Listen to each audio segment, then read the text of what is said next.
He has excited domestic insurrections amongst us, and has endeavored to bring on the inhabitants of our frontiers, the merciless Indian savages, whose known rule of warfare is an undistinguished destruction of all ages, sexes, and conditions.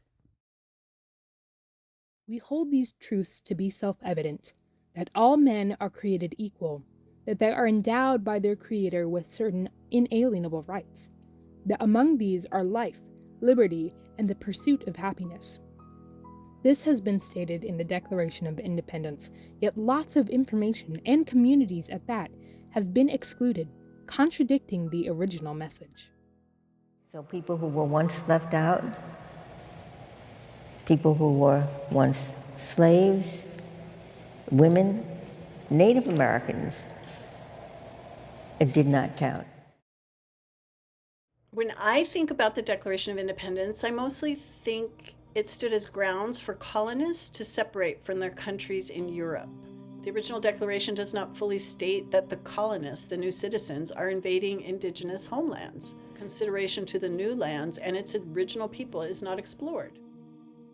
Before anything, it is important to acknowledge that this migration from Britain was made by first colonizing land from already existing independent natives, a reality the original does not confess to doing. Arguments are made about its colonization as an inevitable fate.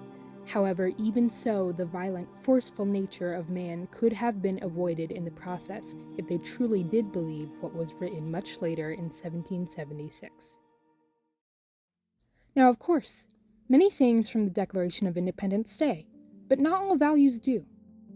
From the time of colonization, the mother country would need colonies to gain power and wealth by exploiting resources from the land, often using slavery to later expand its territory further. The colonists, however, sought out religious freedom and a stable life in the colonies, but keeping land and status out there meant keeping Native Americans and African Americans lower class and slaves. Discrimination towards this class was normalized, and assimilation took place in boarding schools because they believed they must, and I quote, kill the Indian and save the man. For years, similar beliefs persisted. 50 years ago, in Montana, where I was raised, there were signs in many public places, including restaurants, no Indians or dogs allowed.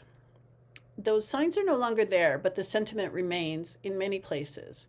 Our current United States president has made overt racism acceptable. We face the injustice of land theft and lack of compensation for the thefts. The legacies of genocide and Holocaust that is not acknowledged generates monumental problems. We face broken treaties, too numerous to count. We face disregard for our nations and tribal governments. We harbor identity issues because we have cultures and values that are marred and most often in opposition to those of dominant society. We are invisible caretakers of the land. We continue our relationships with each other and our natural world, yet we are stymied, ridiculed, and sometimes even arrested for this.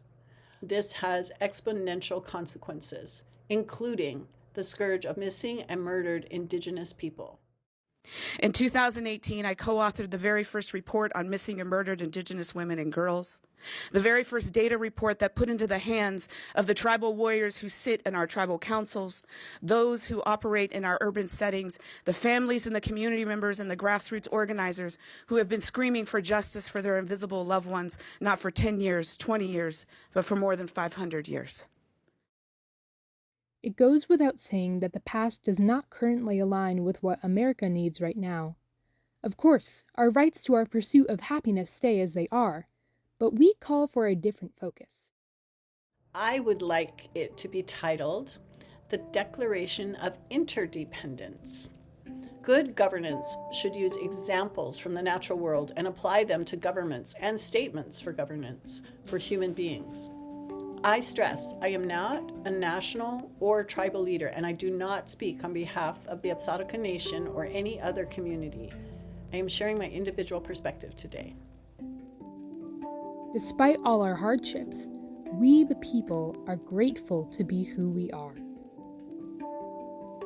I am fortunate to be Indigenous, and particularly Absaroka.